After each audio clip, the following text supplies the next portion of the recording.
Hello दोस्तों। बंदरों की जो हमारा क्रैश कोर्स चल रहा है उसका आज सेकंड पार्ट है और ये नाइन्थ क्लास की जो एनसीईआरटी है साइंस की उसका ये सेकंड चैप्टर है, क्या हमारे आसपास के पदार्थ शुद्ध हैं। तो इसमें आज हम देखते हैं समान रासायनिक प्रकृति के पदार्थों को जो एक ही प्रकार के कणों से बने होते हैं उन्हें हम क्या कहते हैं। उन्हें हम कहते हैं शुद्ध पदार्थ। ये एक ही प्रकार के कणों से मिलकर बने होते हैं। जबकि मिश्रण किसे कहते हैं? मिश्रण कहते हैं दो या दो से अधिक शुद्ध पदार्थों के मेल से जो पदार्थ बनता है उसे मिश्रण कहते हैं। जैसे जल, चीनी, रक्त, वायु, बालू जो है और नमक, ये मिश्रण होते हैं। तो पूछ लिया जाता है एग्जाम में कि इनमें से कौन सा मिश्रण है और कौन सा नहीं है। अगला टॉपिक है हमारा समुद्र का जल, खनिज, मिट्टी आदि सभी मिश्रण के उदाहरण हैं। तो ये भी जो है इसके एग्जाम्पल है। समुद्र का जल, खनिज, मिट्टी आदि जो हैं ये भी मिश्रण के उदाहरण हैं। तो दो या दो से अधिक पदार्थों से मिलकर ये बने होते हैं। किसी पदार्थ को अन्य प्रकार के तत्वों में भौतिक प्रक्रम द्वारा अलग नहीं किया जा सकता, ये शुद्ध पदार्थ कहलाते हैं। जैसे सोडियम क्लोराइड, चीनी आदि। तो इनको हम किसी भी प्रक्रम से जो है अलग नहीं कर सकते। तत्व क्या होते हैं? तत्व वो होते हैं, तत्व किसी पदार्थ का वह मूल रूप होता है जैसे जो एक ही प्रकार के रासायनिक प्रकृति के बने होते हैं, जिसे किसी भी भौतिक या रासायनिक प्रक्रम के द्वारा अलग नहीं किया जा सकता, उसे कहते हैं हम तत्व। तत्व जो है इसको हम बांट भी नहीं सकते। लोहा, ऑक्सीजन, सल्फर, सोना, चांदी जो हैं ये तत्व होते हैं। इनको भौतिक या रासायनिक प्रक्रम के द्वारा भी अलग नहीं किया जा सकता। यौगिक क्या होते हैं? दो या दो से अधिक तत्वों के मेल से एक निश्चित अनुपात में मिलाकर दो तत्वों को या दो से अधिक तत्वों को जब हम एक निश्चित अनुपात में मिला लेते हैं रासायनिक प्रक्रिया द्वारा, उस पदार्थ को हम बने पदार्थ को जो कहते हैं यौगिक कहते हैं। जैसे जल है, जल H2+O से मिलकर बना होता है। तो H2O जो इसका फॉर्मूला होता है। नमक हो गया NaCl, चीनी, अल्कोहल, कार्बन डाइऑक्साइड जो है ये यौगिक के उदाहरण हैं। अब यो मिश्रण की बात कर लेते हैं। मिश्रण में दो प्रकार के होते हैं, समांगी मिश्रण और विषमांगी मिश्रण। वह मिश्रण जिसकी बनावट समान हो तथा इसके कणों को अलग अलग नहीं पहचाना जा सकता, तो उसे कहते हैं हम समांगी मिश्रण। जिसकी बनावट क्या होती है? समान होती है। इसमें जो निश्चित अनुपात में मिलाए जाते हैं।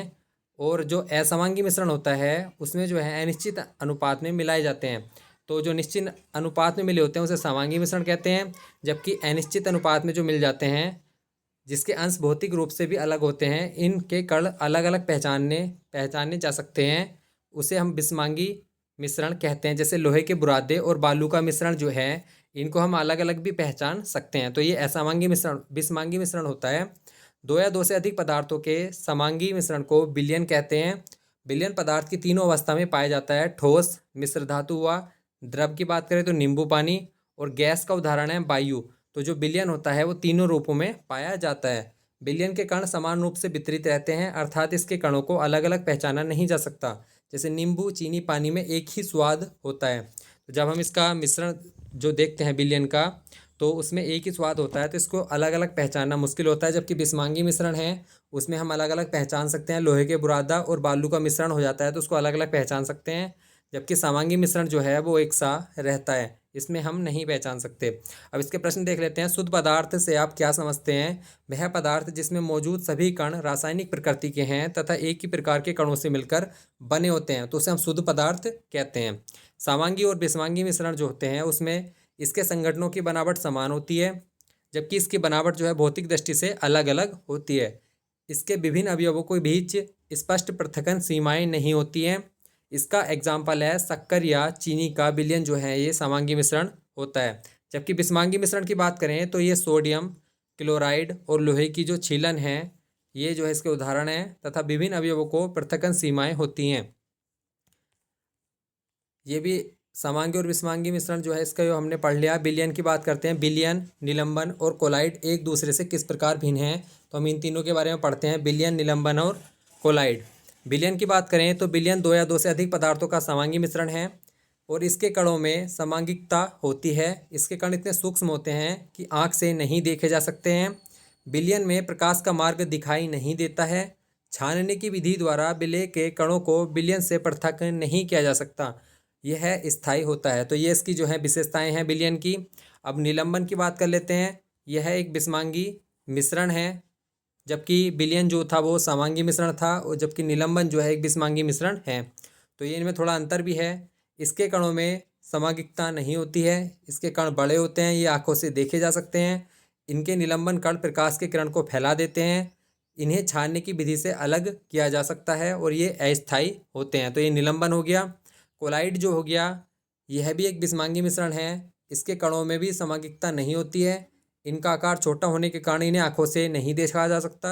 ये प्रकाश के मार्ग को दृश्य बनाते हैं तथा टिंडल प्रभाव भी शो करते हैं। तो कौन करते हैं? कोलाइडी कण जो होते हैं वो टिंडल प्रभाव भी शो करते हैं। छानने की विधि से इसके कणों को पृथक नहीं किया जा सकता। ये क्या होते हैं? अस्थायी होते हैं, और निलंबन भी अस्थायी होते हैं, जबकि जो विलयन होते हैं वो स्थायी होते हैं। अब इसका आंसर आप हमें कमेंट बॉक्स में बताना।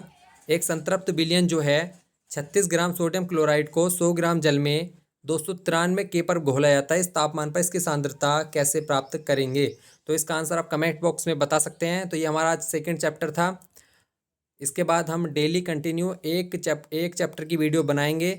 इससे हमारा 30 दिन में जो है बंदरोगा का 9th और 10th की पूरी एनसीईआरटी कवर हो जाएगी, क्योंकि सिलेबस में जो है 9th और 10th की एनसीईआरटी ही दी हुई हैं। तो आप अगर इसको भी अच्छे से पढ़ लेंगे, तो अगर थोड़ा इन्वायरमेंट का पोर्शन, थोड़ा ज्योग्राफी का पोर्शन भी आपको साथ में तैयार करना होगा, क्योंकि वो भी साइंस से रिलेटेड होता है। जैसे इन्वायरमेंट का भी चैप्टर है इसमें, तो इन्वायरमेंट को भी आप थोड़ा देख लेना, उसको भी हम करा देंगे। तो ये हमारे बंदरोगा की जो पूरी क्लास है ये कवर हो जाएगी। तो जिसने चैनल को सब्सक्राइब नहीं किया वो ज़रूर करें, और वीडियो को कंटिन्यू देखते रहें बंदरोगा की तैयारी करने के लिए। धन्यवाद।